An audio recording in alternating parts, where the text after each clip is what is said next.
एक छोटे से गांव में जहां हर सुबह सूरज की किरणें खेतों पर चमकती और पक्षियों की चहचहाहट से दिन की शुरुआत होती थी, वहीं पास के तालाब के किनारे एक लड़की राधा हर दिन पानी भरने आती थी।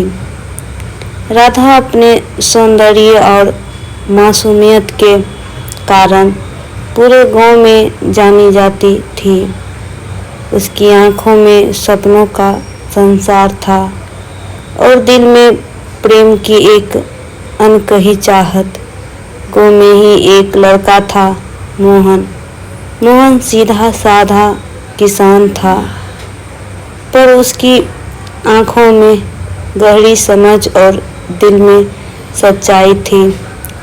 वह रोज अपने खेतों में काम करता और कभी-कभी तालाब के किनारे राधा को देखता, लेकिन उसे कभी हिम्मत नहीं हुई कि वह अपने दिल की बात राधा से कह सके।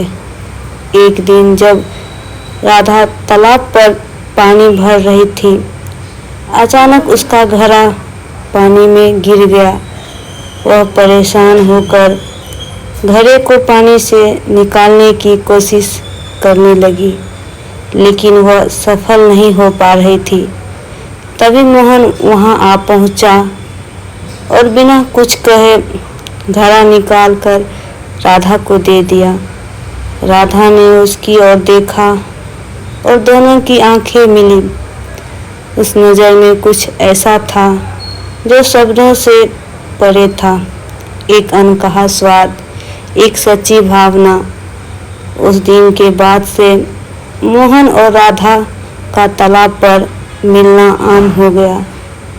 दोनों के बीच बातचीत शुरू हुई और धीरे-धीरे वह बातचीत दोस्ती में बदल गई।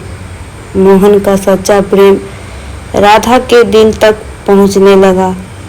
राधा भी उसकी सादगी और ईमानदारी से प्रभावित हुई। एक शाम जब सूरज ढलने को था और आसमान में गुलाबी रंग छा गया था, मोहन ने हिम्मत जुटाकर राधा से कहा, राधा, मैं तुमसे कुछ कहना चाहता हूँ। राधा ने मुस्कुराते हुए उसकी ओर देखा और बोली, कहो मोहन, मैं सुन रही हूँ। मोहन ने हल्की सी मुस्कान के साथ कहा, मैं तुमसे प्रेम करता हूँ राधा, तुम्हारे बिना मेरी दुनिया अधूरी है। क्या तुम भी मुझसे प्रेम करती हो? राधा ने देर तक चुप रहकर आसमान की ओर देखा, जैसे शब्दों को ढूंढ रही हो। फिर उसकी आंखों में चमक आई और उसने कहा, हाँ मोहन, मैं भी तुमसे प्रेम करती हूँ। तुम्हारी सच्चाई और प्रेम ने मेरे दिल को जीत लिया है। उस दिन के बाद दोनों का प्यार और गहरा होता गया। गांव के लोग भी उसकी जोड़ी की तारीफ करते और उसकी सादगी भरी प्रेम कहानी को सराहते। कुछ समय बाद गांव में धूमधाम से मोहन और राधा की शादी हुई। उसकी प्रेम कहानी गांव के हर व्यक्ति के दिल में एक मिसाल बन गई। सादगी, सच्चाई और विश्वास से भरे प्रेम की कहानी जो हमेशा के लिए अमर हो गई।